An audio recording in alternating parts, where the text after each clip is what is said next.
All India Congress committee की नई कार्यकारिणी की लिस्ट में छत्तीसगढ़ से किसी कांग्रेस नेता का नाम शामिल नहीं होने पर विपक्षी पार्टियों ने प्रदेश कांग्रेस नेतृत्व को घेरना शुरू कर दिया है। एक और जहां जनता कांग्रेस छत्तीसगढ़ के प्रदेश अध्यक्ष अमित जोगी ने ट्वीट कर सवाल दागते हुए चुटकी ली है, तो वहीं बीजेपी भी तंज कस रही है। बता दें कि छत्तीसगढ़ से मोतीलाल वोरा और गृह मंत्री ताम्रध्वज साहू कांग्रेस वर्किंग कमेटी के सदस्य थे, लेकिन नई लिस्ट में उन्हें भी कहीं जगह नहीं मिली। ये जरूर है कि पीएल पुनिया को फिर से छत्तीसगढ़ का प्रभारी बनाया गया है। हालांकि कांग्रेस का ये तर्क है कि सीएम भूपेश बघेल और प्रदेश अध्यक्ष मोहन मरकाम CWC में हैं, जो AICC की तमाम बैठकों में शामिल होंगे।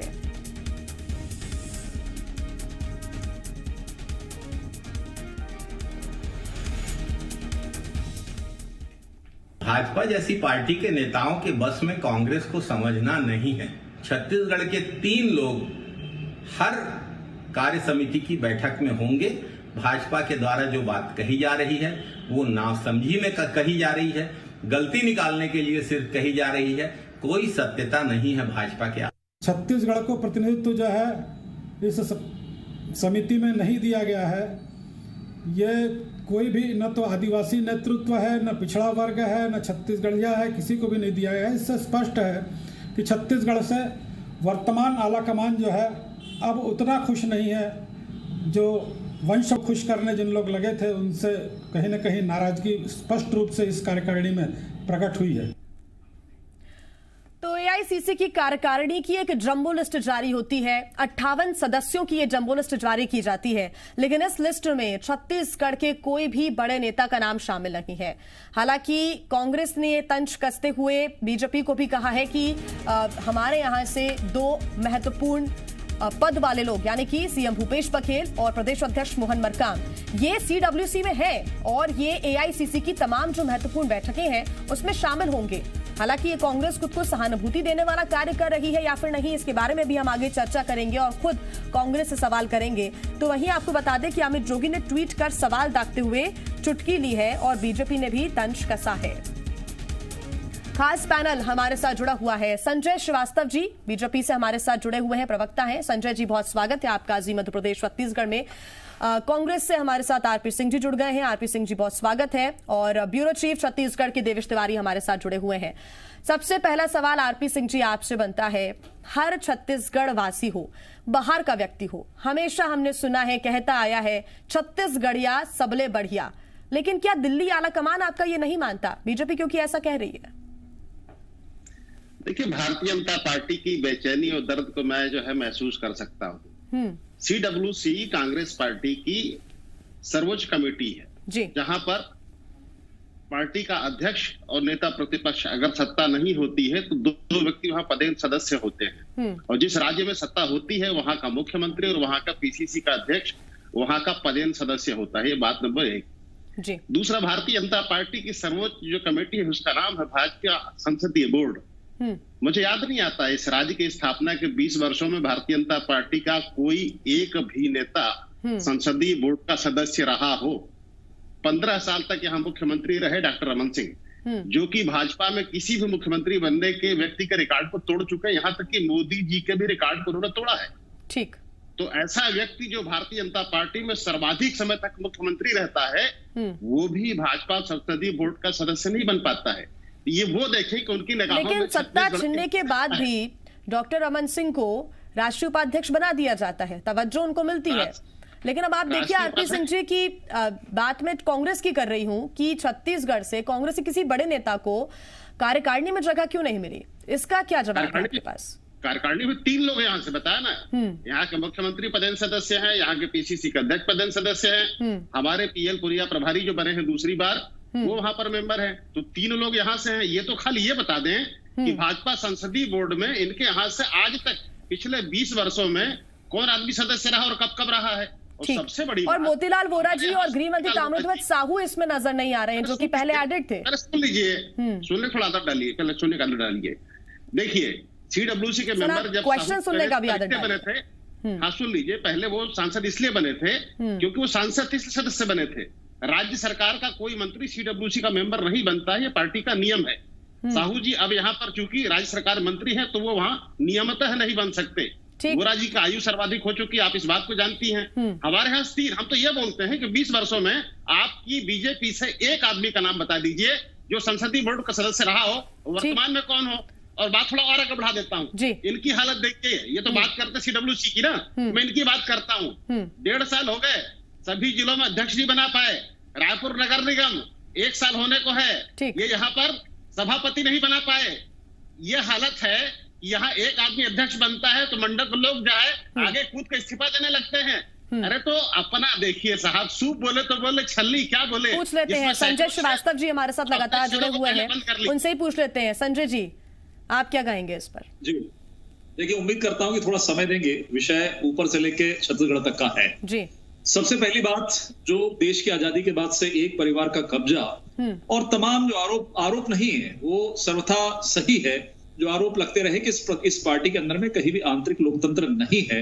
और इसीलिए पंडित जवाहरलाल नेहरू से लेकर राहुल गांधी और राहुल गांधी से लेकर प्रियंका गांधी तक, अर्थात पिछले दिनों जिस तरीके से दिल्ली में पार्टी की स्थिति को ठीक करने के लिए वो नेता जो 50 सालों तक इस पार्टी के अंदर में काम करे हैं, उन्होंने एक चिंता जाहिर की, एक पत्र लिखा कि पार्टी की स्थिति को ठीक करना है तो आंतरिक लोकतंत्र और व्यवस्था सुधारनी पड़ेगी।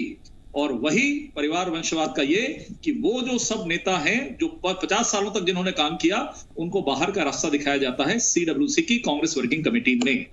गुलाम नबी आजाद, जिनको आज हमने ट्वीट करके कहा कि गुलाम जो थे वो आजाद होना चाहते थे, लेकिन आजादी के चक्कर में उनको सेवानिवृत्त कर दिया गया। ये कांग्रेस का आंतरिक लोकतंत्र है। मैं इनसे पूछना चाहता हूं कि एक परिवार के 3 लोग, सोनिया गांधी, राहुल गांधी, प्रियंका गांधी, तो रह सकते हैं उस कांग्रेस वर्किंग कमेटी में, लेकिन छत्तीसगढ़ जैसा राज्य जहां पर 15 वर्षों के बाद में कांग्रेस आई, एक भी व्यक्ति उस कार्यकारिणी के अंदर में नहीं है। इससे शर्मनाक स्थिति छत्तीसगढ़ के लिए नहीं हो सकती और कांग्रेस की जो छत्तीसगढ़ की टीम है इसके लिए नहीं हो सकती। पहली बात तो इसमें कहीं वो नहीं है, सर्वथा सिद्ध है कि ये यहाँ पर आंतरिक लोकतंत्र नहीं है, गांधी परिवार ही, वंशवादी यहाँ पर राज करेगा। उसका उदाहरण आपको मालूम है कि 19 साल तक सोनिया गांधी राहुल गांधी बने, राहुल गांधी ने तामझाम किया कि मैं नहीं अध्यक्ष बनूंगा, लोगों को लगा कि शायद एक नई चीजें आएंगी, लेकिन फिर वही सोनिया गांधी जी को अध्यक्ष बनाया गया और एक बार फिर से राहुल गांधी जी को यहाँ पर फिर से अध्यक्ष बनाने की तैयारी चल रही, बहुत क्लियर है। दूसरा विषय, जो हमारे मित्र भ्रमित करने की राजनीति कर रहे थे, जरा मैं इनको समझा दूं कि आप कांग्रेस वर्किंग कमेटी की तुलना पार्लियामेंट्री बोर्ड से कर रहे हैं, अर्थात आप वैचारिक रूप से इतने संक्रमित हो गए हैं कि वर्किंग कमेटी और पार्लियामेंट बोर्ड में भी आप समझ नहीं रहे हैं। पार्लियामेंट्री बोर्ड बड़े निर्णय करने के लिए, टिकट के लिए, ये सब चीजों के लिए होती है। कार्यकारिणी ये होती है जिसमें अध्यक्ष होता है, अध्यक्ष की टीम होती है, महासचिव होता है, उपाध्यक्ष होता है, वहां पर मंत्री होते हैं, ये कार्यकारिणी। चूंकि संगठन का काम कभी कांग्रेस के नेताओं ने किया नहीं है, इसलिए संगठन की व्यवस्था को नहीं समझ सकते। एक बार फिर से भ्रम कर रहा है, आपको भी भ्रम कर रहे हैं कि यहाँ पर ये है। आप ये बताइए मुझे, और आप जो बोल रहे हैं प्रदेश अध्यक्ष और मुख्यमंत्री, ये तो पदेन होते ही हैं, ये तो हमेशा होते हैं, कहीं दिक्कत की बात नहीं है, ये कोई आपका सिलेक्शन नहीं है। जब भी आपकी कार्यकारिणी की बैठक होती है, राष्ट्रीय बैठक होगी, उसमें उस प्रदेश का मुख्यमंत्री यदि आपकी पार्टी का है या प्रदेश अध्यक्ष है, वो हर बैठकों में जाता है। इसलिए आपका ये कहना कि 2 लोग तो हैं, ये लोगों को भ्रमित करने का काम है। आपके अंदर के दिल से भी ये कह रहा है। आरपी सिंह जी भी कुछ कह रहे हैं, उनके पास मैं पहुंचूंगी, लेकिन देवेश तिवारी भी हमारे साथ लगातार जुड़े हुए हैं। देवेश, ये कहना कितना जायज होगा कि बीजेपी का, हालांकि बीजेपी की तरफ से ये कहना कितना जायज होगा कि अब छत्तीसगढ़ से शायद दिल्ली आला कमान या कांग्रेस का आला नेतृत्व ज्यादा प्रभावित नहीं है, खुश नहीं है, इस वजह से उनको जगह नहीं दी गई है? देखिए, मैं दोनों जो हमारे साथी बैठे हुए हैं उनकी पीड़ा को समझ पा रहा हूं और दोनों की पीड़ा को मैं बताना चाहता हूं कि जब से हमारा राज्य छत्तीसगढ़ अलग हुआ तो संसाधनों के लिहाज से तो हम मध्य प्रदेश से अलग हो गए, लेकिन दिल्ली में जिस बात का दम भर करके, दिल्ली में जिस बात का सिक्का चलता है वो होती लोकसभा की सीटें। दुर्भाग्य से हमारे पास संसाधन बहुत सारे आए, लेकिन लोकसभा की सीटें हमारी कम है। छत्तीसगढ़ की जो 11 लोकसभा की सीटें हैं, इसलिए दिल्ली की जो सियासत है, दिल्ली की जो राजनीति है, चाहे वो भारतीय जनता पार्टी हो या कांग्रेस हो, जब बात दिल्ली की राजनीति की होती है तो छत्तीसगढ़ में मध्य प्रदेश से अलग होने के बाद कभी भी वैसा नेतृत्व तो नहीं मिल पाया जिसे हम अपनी पहचान के तौर पर बता सकें कि छत्तीसगढ़ में फला नेता दिल्ली में बेहतर कर रहे हैं। आप देखिए, राज्य बनने के बाद से अब तक क्या एक भी कैबिनेट मंत्री छत्तीसगढ़ से बनाया गया, चाहे बीजेपी की सरकार रही हो या यूपीए की गवर्नमेंट रही हो, हमेशा एक मंत्री के पीछे एक राज्य मंत्री के जो दर्जा होता है, राज्य मंत्री का प्रभार जो है छत्तीसगढ़ के किसी एक नेता को दे दिया जाता है। पहले चरणदास महंत थे, विष्णुदेव साय रहे और इस समय रेणुका सिंह है। तो राजनीतिक दल जब सरकार में होते हैं तब भी और जब विपक्ष में होते हैं तब भी छत्तीसगढ़ को नाम मात्र के लिए कभी महासचिव बना दे, कभी कुछ बना दे, इस तरह की चीजें होती हैं। लेकिन छत्तीसगढ़ को जो नेतृत्व मिलना चाहिए वो नहीं मिल पाता है। वो दिगर बात है कि मध्य प्रदेश के साथ जब हम शामिल थे तब छत्तीसगढ़ में ऐसे कद्दावर नेता हुआ करते थे जिनकी दिल्ली में सिक्का चलता था। विद्याचरण शुक्ला जैसे, श्यामाचरण शुक्ला जैसे नेता यहाँ पर हुए हैं और उसी दौरान ठीक उस समय मध्य प्रदेश में अर्जुन सिंह और कमलनाथ जैसे नेताओं की दिल्ली में तूती बोला करती थी। राज्य अलग होने के बाद हमें सर्वाधिक नुकसान छत्तीसगढ़ राज्य को राजनीतिक तौर पर यह हुआ है कि दिल्ली में हमारे नेताओं की पूछ परख कोई भी राजनीतिक दल हो कम हो गई है। बिल्कुल, और ये सवाल आरपी सिंह जी आपसे भी बनता है और संजय जी आपसे भी बनता है। आरपी सिंह जी, आप बोले पहले कि क्या छत्तीसगढ़ का नेतृत्व ऊपर तक कम है? क्या ऐसा नहीं हो सकता कि अगर किसी भी आदिवासी बाहुल क्षेत्र से प्रतिनिधित्व मिलता है तो उस प्रदेश के विकास के लिए एक राह जो होती है वो आसान हो जाती है, लेकिन वो अब कम होता हुआ नजर आ रहा है। जब प्रचंड बहुमत के साथ छत्तीसगढ़ में कांग्रेस ने सरकार बनाई, पूरा भरोसा चाहे वो सीएम भूपेश बघेल हो, मोहन मरकाम हो, तमाम नेताओं पर आलाकमान ने दिखाया, लेकिन क्या इस समय और भरोसा नहीं दिखाया जा सकता था? क्या भरोसा कम हो रहा है? देखिए, भरोसा कम होता तो हम यहाँ पर उत्तर सीट जीत के थोड़े आते। भरोसा कम होता जनता का हमारे ऊपर तो 15 साल की सरकार 14 सीट थोड़े सिमट जाती। भरोसा कम होता तो 15 साल का मुख्यमंत्री कूड़ेदान में फेंक दिया गया है। दूसरी जो उन्होंने बात की आंतरिक लोकतंत्र की, मैं बताता हूँ आंतरिक लोकतंत्र क्या होता है जी। 2000 में राज्य बना, नंद कुमार साय को नेता प्रतिपक्ष बनाया गया, इतनी मारपीट हुई, एकात्म परिसर में गाड़ियां फूंक दी गई, मोदी जी ऑब्जर्वर थे, टेबल के नीचे छुप के जान बचाई। ये लोकतंत्र है। लोकतंत्र का दूसरा एग्जाम्पल देता हूं मैं। हरेंद्र पांड्या गुजरात में गृह मंत्री थे, मोदी जी से नहीं पटी, वो अगले दिन मॉर्निंग वॉक पे गए, उनके सीने पे 3 हत्यारों ने आके गोलियां मारी, हत्या हो गई उनकी। ये इनका आंतरिक लोकतंत्र है। इनकी पार्टी के पुरोधा, शिखर पुरुष, लोह पुरुष आडवाणी जी, जोशी जी नहीं सुनते हैं मोदी जी की, पार्टी से बाहर, मार्गदर्शक मंडल, ये इनका लोकतंत्र है।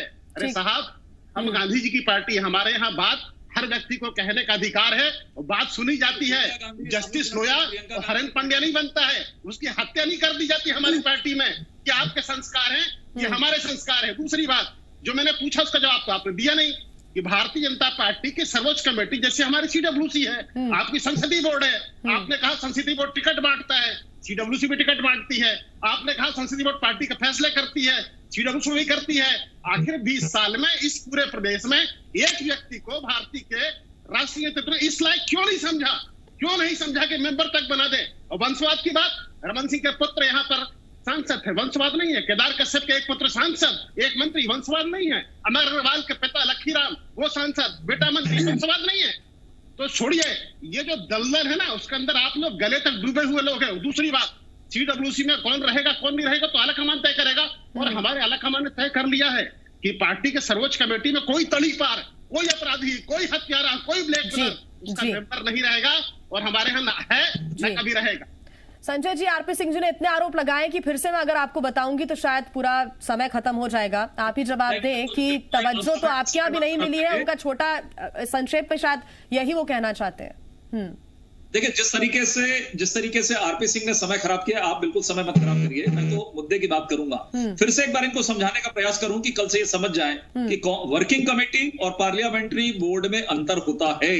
वर्किंग कमेटी जम्मू रहती है जिसमें पदाधिकारी होते हैं। फिर से मैं समझा रहा हूं, समझने का प्रयास करें, दिग्भ्रमित मत करें जिस तरीके से छत्तीसगढ़ में सरकार दिग्भ्रमित कर रही है। दूसरा विषय, आपने छत्तीसगढ़ की प्राथमिकता में मुद्दे की बात करूं, प्राथमिकता की बात जो देवेश तिवारी जी ने कहा, बिल्कुल अनुभव ज्यादा है, आप रुक जाइए। छत्तीसगढ़ हमारे लिए कितनी प्राथमिकता है कि इन्होंने 58-60 वर्षों तक राज्य का निर्माण नहीं किया, लेकिन बीजेपी की सरकार आते ही यहाँ पर राज्य का निर्माण हुआ। ये हमारी प्राथमिकता सुन लीजिए, और आप पार्टी के पार्टी है ना, आप गांधी के साथ हैं, लेकिन आप गांधी नहीं कहा, आप सोनिया गांधी की पार्टी है, आप राहुल गांधी की पार्टी है, आप प्रियंका गांधी की पार्टी है। सीताराम केसरी जो राष्ट्रीय अध्यक्ष थे, उनको उठाकर पटक कर कार्यालय के बाहर फेंका गया था। ये आपकी पत्नी है, ये आपका लोकप्रिय है, ये आपका जवाब आपके पास नहीं है। आज अनुसूचित जनजाति आयोग के अध्यक्ष यदि राष्ट्रीय स्तर पर कौन बनता है? नंद कुमार साय बनते हैं। यदि यहाँ पर अनुसूचित जनजाति राष्ट्रीय अध्यक्ष कोई होता है तो राम विचार होते हैं। यदि एक आदिवासी महिला केंद्रीय मंत्री होती है, ये बीजेपी की है। संगठन को चलाना सीखिए, संगठन को चलाना सीखिए।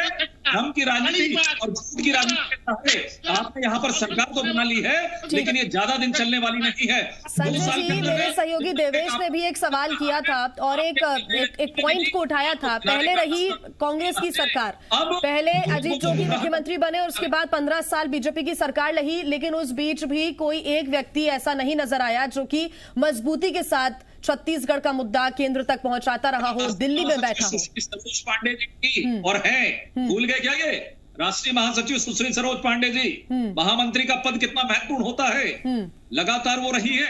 क्या भूल जाते हैं कांग्रेस के मित्र? एक भी लोगों को नहीं करना। और दूसरा सबसे बड़ा विषय ये है कि आज की कार्यकारिणी जो घोषित हुई है तो मुख्य रूप से भूपेश बघेल जी जीत गए।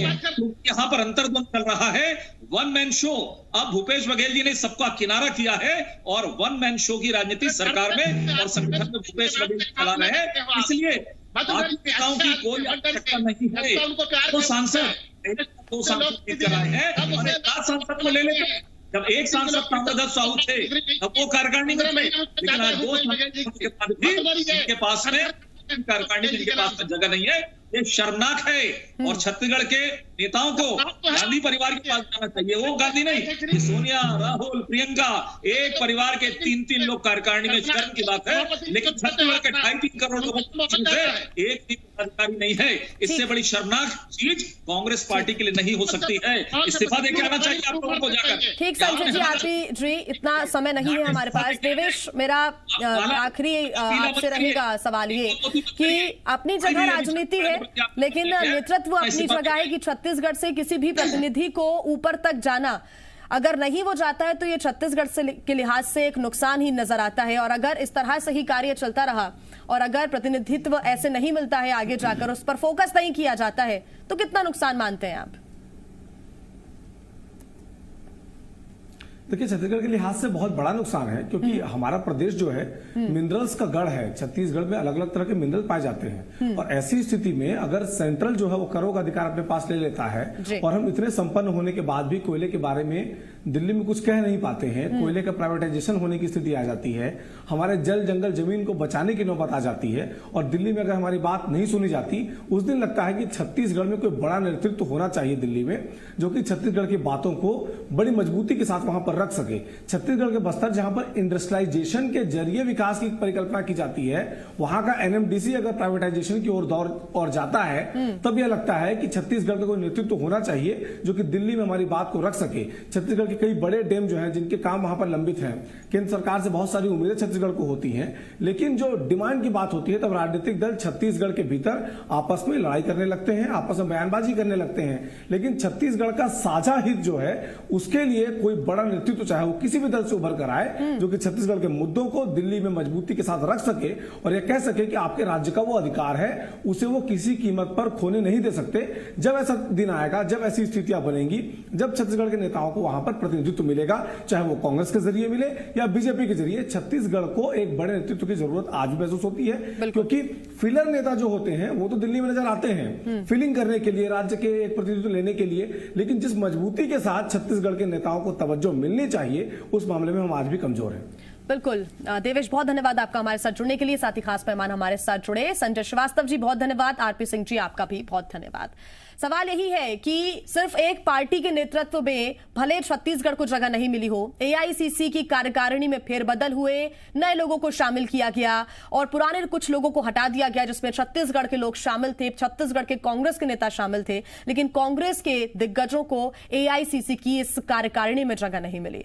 यह सिर्फ एआईसीसी की कार्यकारिणी की बात नहीं है, ये दिल्ली में जो भी लगातार समितियां बनती हैं या फिर दिल्ली तक आला कमान तक अपनी बातों को पहुंचाने के लिए जो नेतृत्व चाहिए, एक मजबूत रणनीति चाहिए, शायद वो छत्तीसगढ़ के लिए अभी समझ में नहीं आती, वहां तक नजर नहीं आती। पार्टी चाहे कोई भी हो, लेकिन छत्तीसगढ़ का नेतृत्व, छत्तीसगढ़ का कोई ऐसा प्रतिनिधित्व जो कि दिल्ली जाकर छत्तीसगढ़ के विकास के लिए मुद्दों को उठा सके, वो अभी नजर नहीं आता, जो कि छत्तीसगढ़ के लिहाज से बेहद नुकसान वाली बात है, बेहद गंभीर विषय वाली बात है। हालांकि इसमें यह देखना होगा कि जब एआईसीसी की कार्यकारिणी में फेरबदल हुआ और छत्तीसगढ़ के दिग्गजों को जगह नहीं मिली,